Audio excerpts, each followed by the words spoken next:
Bismillahirrahmanirrahim. Alhamdulillahirabbil alamin. Wassalatu wassalamu ala asyrafil anbiya'i wal mursalin wa ala alihi wa sahbihi ajma'in. Sekali lagi alhamdulillah kita panjatkan kesyukuran kehadirat Allah Subhanahu wa taala yang telah memberikan kita kesempatan untuk berkumpul pada kali kedua sesi Facebook Live bertajuk Kepimpinan dalam Al-Quran. Saya mengucapkan berbanyak terima kasih kepada semua hadirin pengikut yang setia untuk bersama-sama pada sesi yang kedua ini. InsyaAllah pada malam ini kita akan membicarakan tentang kepimpinan bapa kita, datuk kita, manusia yang pertama, Nabi Adam alaihissalam. Hadirin hadirat, di dalam Al-Quran Allah menceritakan tentang Nabi Adam ini dalam banyak surah. Surah Al-Baqarah, surah Ali Imran, surah An-Nisa, surah Al-Ma'idah, surah Al-A'raf, kemudian surah Al-Hijr, surah Isra, Al-Kahfi, Maryam, Taha, Yasin, Sad. Lebih kurang 12 surah Allah menceritakan tentang kisah Nabi Adam secara terpisah-pisah. Kisah yang menarik yang insyaAllah kita akan sama-sama lalui pada malam ini. Setengah ulama mengatakan hikmah ya, kenapa Allah bila menceritakan tentang suatu kisah, kita cerita dalam sesi yang pertama, Al-Quran ini penuh dengan kisah penceritaan, kerana itu merupakan satu tools ataupun alat yang sangat kuat dan hebat dalam mempengaruhi, yang perlu dikuasai oleh mana-mana pemimpin. Tetapi Allah tidak meletakkan keseluruhan kisah Nabi Adam sebagai contoh dalam satu surah. Walaupun kita ada surah Yusuf yang menceritakan tentang kisah Nabi Yusuf, kita ada surah Ibrahim, tetapi sebenarnya penceritaan kisah Nabi Ibrahim ini juga terpisah-pisah dalam banyak surah yang lain. Sebagai contoh surah Al-Baqarah pun ada cerita pasal Nabi Ibrahim. Jadi apa hikmah dia? Apa hikmah dia? Allah meletakkan kisah Nabi yang sama tetapi terpisah-pisah dalam banyak surah. Sebagai contoh kisah Nabi Adam ini, ulama mengatakan bahawa salah satu hikmah ataupun kebaikan, kelebihan dia ialah supaya Allah nak kita membaca from cover to cover. Al-Quran itu kita baca, kita teliti, kita hayati dan kita tadaburkan maknanya. Daripada cover to cover kita mencantumkan sendiri kisah-kisah ini untuk mendapat pengajarannya. Kita membuat analisa, kita menyusun, atur, kita mencari, kita meneliti. Ini adalah satu hikmah yang besar, kerana Allah tidak meletakkan sebagai contoh keseluruhan kisah Nabi Adam itu dalam satu chapter. Nabi Adam, kemudian cerita Nabi Idris. No, tidak begitu, dalam banyak surah. Jadi kisah Nabi Adam ini banyak, seperti yang saya sebutkan tadi, dalam 12 surah Al-Quran. Dan kisah yang biasa kita dengar, cuma kadang-kadang kita tercampur sikit dengan kisah-kisah Israiliyat. Saya akan cuba terangkan juga apa yang Allah ceritakan dalam Quran secara direct, untuk kita ambil pengajaran dia sebagai satu pengajaran kepimpinan untuk diri kita, bagi melonjakkan potensi diri kita. Bagaimana kita nak jadi pemimpin yang hebat? Sebagai contoh teladan qudwah itu telah ada pada Nabi Adam AS sebagai manusia yang pertama. Saya memulakan kisah ini dalam buku saya, Bagaimana Menjadi Pemimpin, dalam bentuk penceritaan. Sebab kita sebutkan sekali lagi, penceritaan ini satu metod yang sangat berkesan untuk bermain dengan emosi, menyebabkan orang tertarik, orang merasai seolah-olah dia berada sendiri di dalam kisah tersebut. Kita bermula dengan bagaimana Adam alaihissalam. Kita bayangkan, sebelum kita pergi pada kisah Nabi Adam, kita bayangkan pada diri kita sendiri. Kita duduk dalam satu istana, bayangkan hadirin hadirat, yang cantik, yang mewah, yang tersegam indah, yang segala-galanya cukup dan selesa. Tetapi disebabkan satu kesilapan saja, kita akhirnya dicampak, dihalau keluar daripada istana, singgahsana, tempat yang mewah tersebut, tanpa apa-apa, sehelai sepinggang. Bayangkan perasaan ni. Saya nak cuba kita merasai sendiri perasaan dibuang daripada satu kehidupan sangat mewah, hebat, selesa dan sebagai ketua, akhirnya from hero to zero. Dan inilah yang dilalui oleh Nabi Adam AS ketika Allah mengarahkan baginda AS untuk keluar. Qulnah bitu minha jami'a, keluarlah kamu kesemuanya daripada syurga ini. Jadi pengajaran pertama, kita tak akan pergi secara terperinci kisah apa yang berlaku.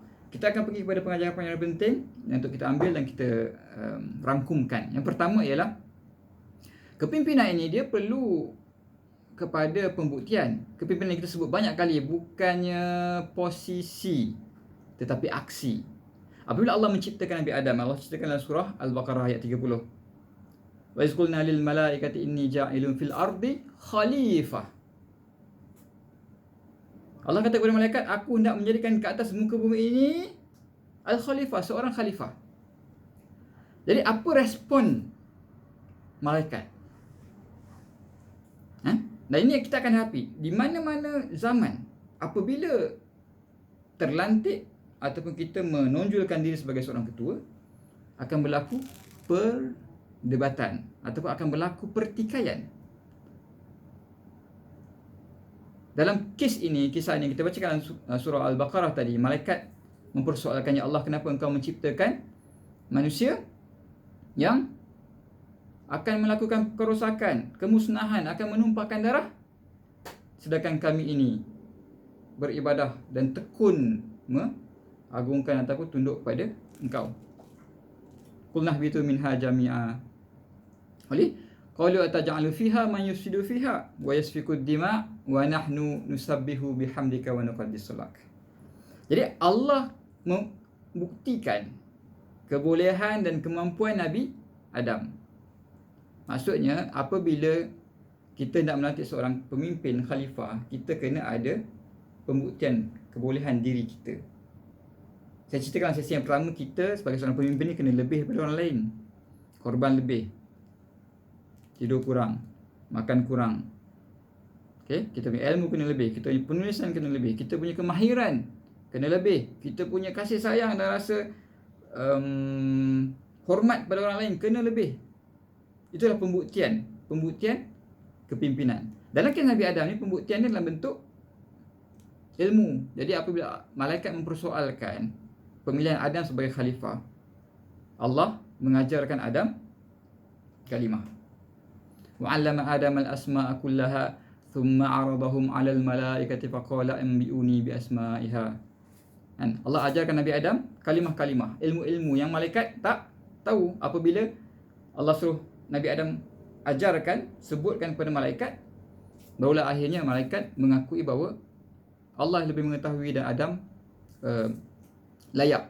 Maksudnya ini kita cerita pasal pembuktian. Dalam konteks kita hari ini, apa yang kita nak buktikan? Kita kena buktikan dengan aksi. Kita suruh orang buat sesuatu, kita kena buat dulu benda tu dan buktikan berjaya. Sesi yang pertama kita cerita pasal keberanian Nabi Muhammad SAW. Nabi Muhammad perang, dia yang paling dekat dengan musuh. Dia berada di barisan paling hadapan dan dia yang paling berani. Itulah pembuktian kepimpinan. Mari kita buat satu permainan. Kita duduk PKP kat rumah ni kadang boring. Cuba kita buat satu gerakan. Hadirin semua cuba ikut saya. Ikut apa yang saya arahkan. Boleh Tengok betul-betul gerakan saya dan ikut apa yang saya arahkan. Saya ke belakang sikit. Okey. Ini kita buat exercise sikit. Kita depakan tangan kita. Okey. Ikut. Kemudian angkat tangan begini. Okey, kita buat ibu jari dengan jari telunjuk. Buat macam ni. Okey. Macam spek mata.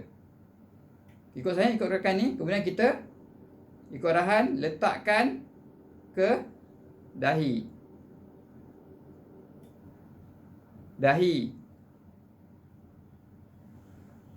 Anda semua letakkan ke dahi kan ke mata?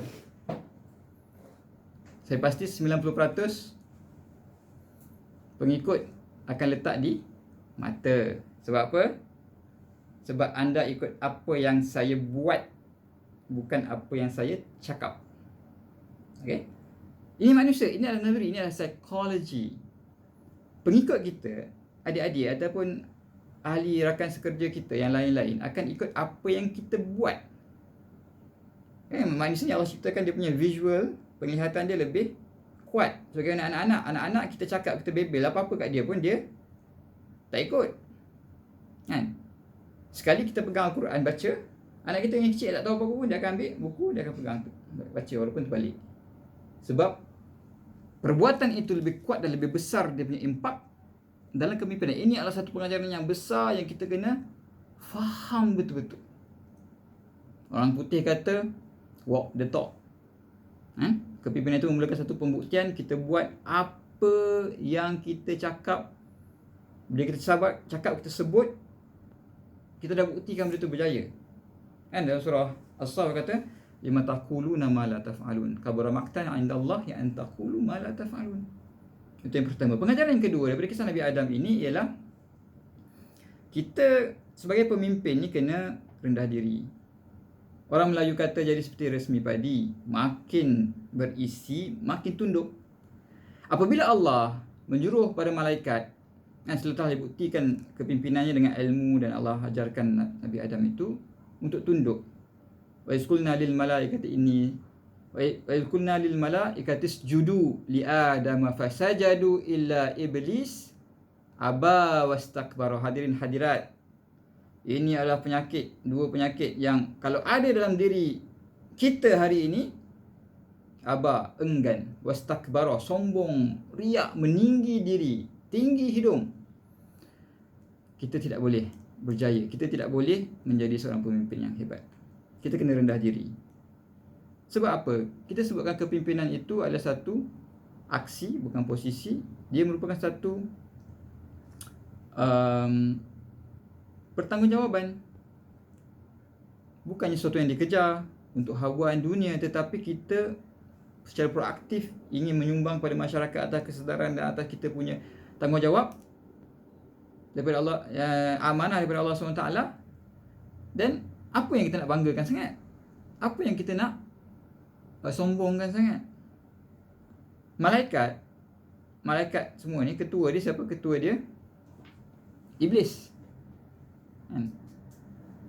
So, bila Allah suruh semua tunduk kepada Nabi Adam, semua tunduk.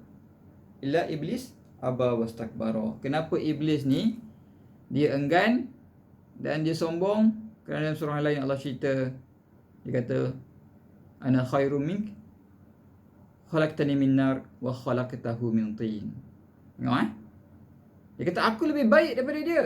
Engkau ciptakan aku daripada cahaya, tetapi engkau menciptakan Adam daripada tanah yang kotor, yang hina, yang busuk. Hari ini kalau kita mula mengambil neraca penilaian rupa, paras, warna, bangsa, asal usul, kedudukan dalam strata masyarakat, kita mula rasa bangga diri sebab kita lebih mulia, kita lebih handsome, lebih kacak, lebih cantik, kita lebih terpelajar, kita lebih berjaya. Jangan harap tuan-tuan untuk kita berjaya dalam kepimpinan. Habis. Ini pengajaran paling penting. Kena rendah diri, kena hormat orang, kena tak akan pergi lepas ni mengaku silap kalau buat salah.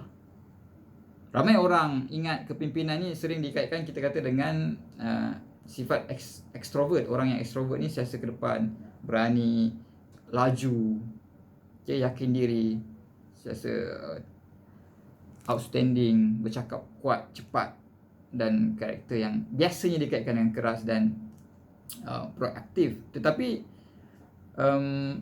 ramai juga pemimpin-pemimpin yang hebat kalau kita tengok adalah orang yang bersifat introvert. Jadi orang ekstrovert ni dia susahlah sikit nak rendah diri. Tu dari segi bukan generalization, tapi kebanyakan orang-orang yang ekstrovert ni dia biasa memang ke depan dan penuh keyakinan. Tetapi tidak bermakna bila kita yakin tu kita menyombong. Yakin dibenarkan, tegas dibenarkan, tetapi jangan kita meninggi diri.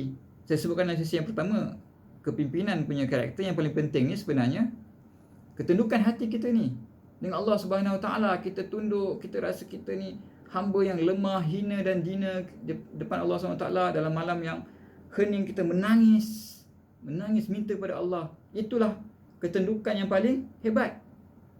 Kita tunduk, sujud, dan kita berbisik ke tanah, ke bumi, tetapi suara kita kedengaran di langit. Yang ketiga, pengajaran yang ketiga daripada kisah Nabi Adam ialah, saya sebutkan tadi, kita kena minta maaf, mengaku kesilapan. Pemimpin perlu berjiwa rendah. Jangan sombong. Jangan malu cakap, saya tak tahu. Berapa sangat ilmu manusia ni, tuan-tuan. Kita, mentang-mentang kita ada posisi, kita ada pangkat, kita ada status, kita malu kerana nak cakap kita tak tahu kan. Kadang goreng lain macam kan. Goreng baik, goreng. Sebenarnya kita tak tahu. Cakap tak tahu, minta maaf saya tak tahu, saya kena rujuk. Pimpin yang hebat ni, dia tidak meninggi diri dan dia mengakui kesilapan dan kelemahan dia. Minta maaf saya tak tahu, saya kena refer kepada saya punya pegawai. Minta maaf tuan, saya tak tahu. Saya belum sempat lagi untuk ni, saya akan come back dan maklumkan kepada tuan. Apa salahnya? Pengajaran besar yang kita dapat ambil dari kisah Nabi Adam ni ialah tentang meminta maaf dan bertaubat. Kenapa Allah mentakdirkan Nabi Adam buat silap dengan memakan buah larangan dalam syurga? Ini pengajaran yang besar bila ulama tafsir dia membahaskan kisah ini. Kerana Allah hendak menjadikan Nabi Adam contoh teladan yang sempurna. Kalau kita fikir kan, bagaimana Nabi Adam AS boleh jadi contoh yang sempurna dengan buat silap? Sebenarnya Nabi Adam dapat jadi contoh yang sempurna sebab ada kisah dia buat silap dan minta maaf, dan Allah terima maaf dia. Fatalaqa Adamu min rabbih kalimatin fatammahun. Fatalaqa Adamu min rabbih kalimatin fataba alaihi. Kalau Allah takdirkan Nabi Adam tak ada buat silap, perfect. Jadi macam mana kita yang datang selepas ni nak belajar cara minta maaf, cara bertaubat selepas buat silap. Sama dengan Nabi Muhammad SAW, junjungan besar kita yang paling mulia. Nabi Muhammad ni dia maksum, tak berdosa. Tetapi tidak bermakna Nabi Muhammad tidak buat salah. Nabi Muhammad buat salah juga, Allah tegur dari dalam Quran. Kita akan pergi berkisah-kisah tersebut nanti. Sebagai contoh dalam surah Abasa sebagai contoh kan. Dia buat silap.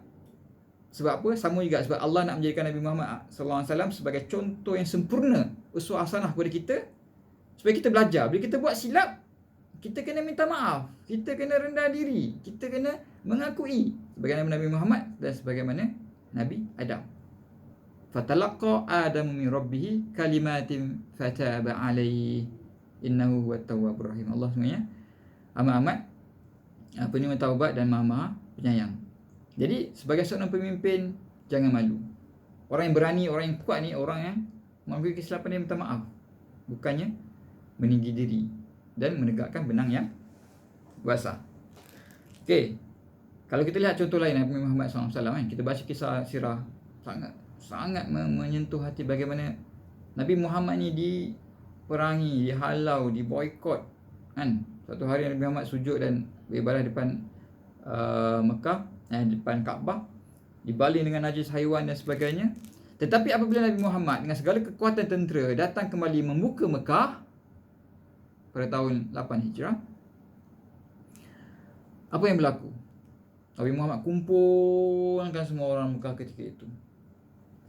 Dia kata, wahai penduduk Mekah, apa yang kau rasa hari ni aku akan buat dengan kau? Bayangkan, inilah orang depan-depan Nabi Muhammad yang dulu mencerca dia, dulu memfitnah dia, yang dulu ingin membunuh Nabi Muhammad kan.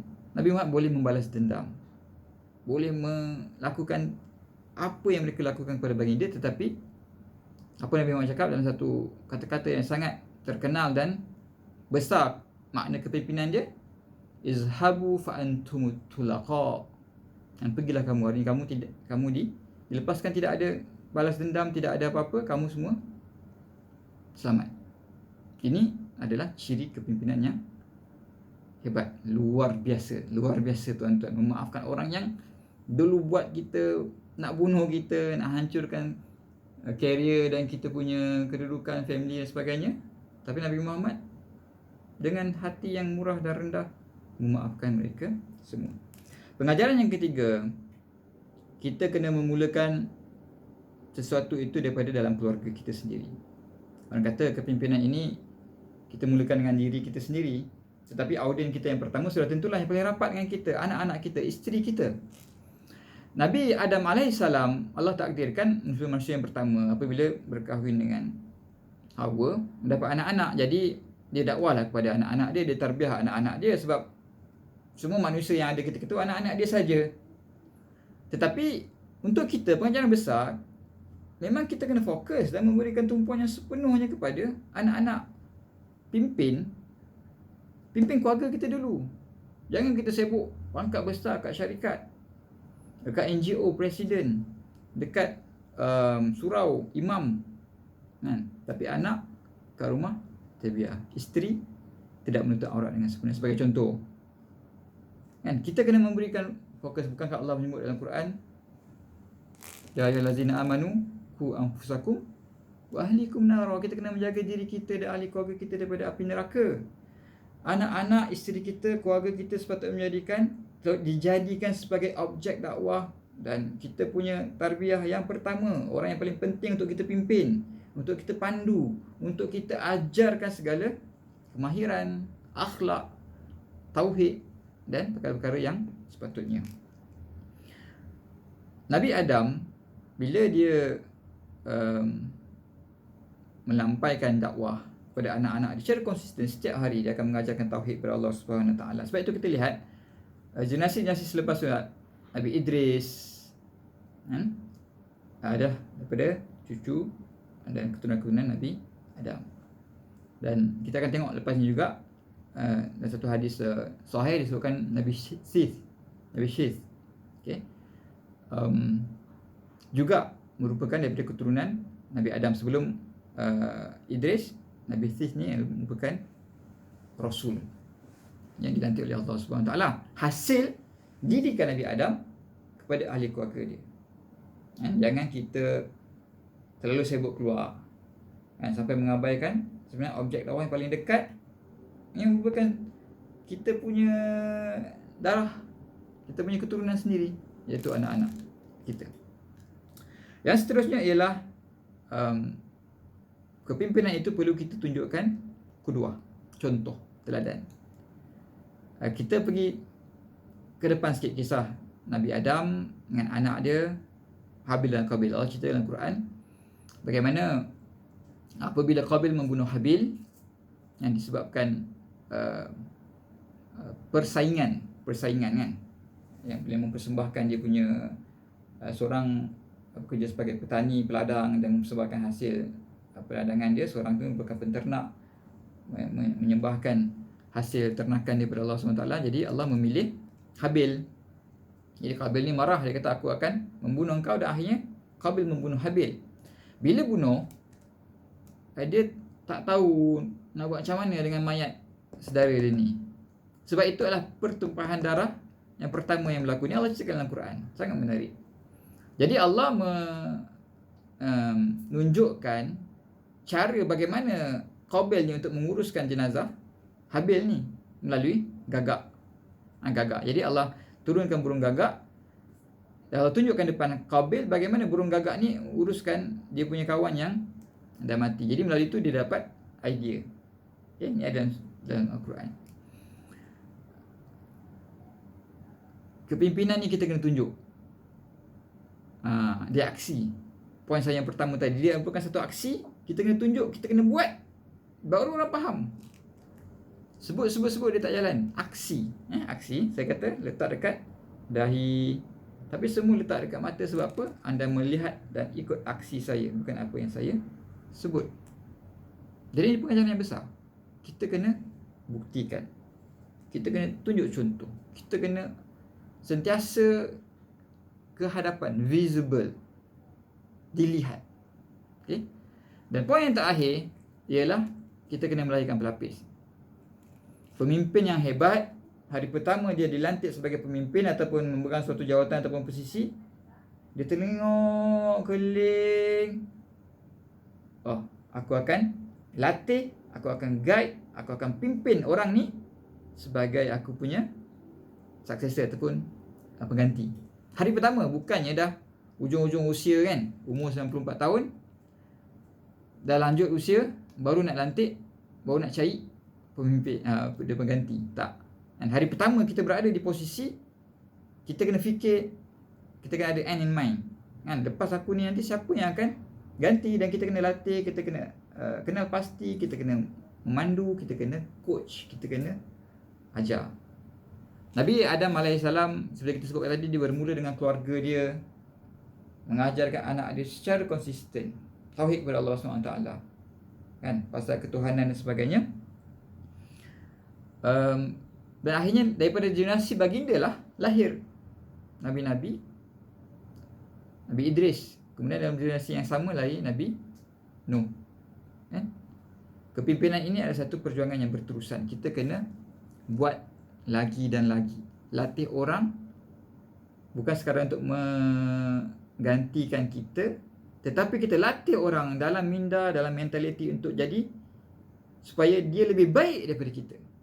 Bukan macam Tok Guru Silat, dia ada 10 buah, dia ajarkan anak murid dia 9. Sebab takut anak murid dia lawan dan kalahkan dia balik, satu dia simpan. Jadi anak murid dia nanti bila turun kat bawah, dia ajar 8. Sebab satu dia kena simpan, nanti anak murid dia bawah nanti lawan dia balik. Jadi makin lama makin sikit lah ilmu silat yang turun ke bawah tu. Terus 10, 9, 8 kan. Tapi mentaliti pemimpin ni, apabila dia melahirkan pelapis, dia akan, kalau kita ikhlas dan kita rendah diri dan kita faham amanah kepimpinan yang Allah berikan ni, kita akan buat dan akan latih, akan bentuk pelapis kita tu lagi hebat daripada diri kita. Jadi ini adalah 6 pengajaran besar yang kita dapat daripada kisah Nabi Adam AS. Yang pertama, kita kena buktikan kepimpinan. Yang kedua, kita kena jadi seperti resmi padi, makin berisi makin tunduk, rendah diri. Yang ketiga, kita kena mengaku buat silap. Kalau buat silap, kita kena mengaku kesilapan dan minta maaf. Kita mulakan dengan keluarga, kita tunjukkan kuduah contoh yang baik, dan akhirnya kita melahirkan pemimpin. Sekian, semoga bertemu lagi dalam sesi-sesi seterusnya. Wabillahi taufiq wal hidayah. Wassalamualaikum warahmatullahi wabarakatuh.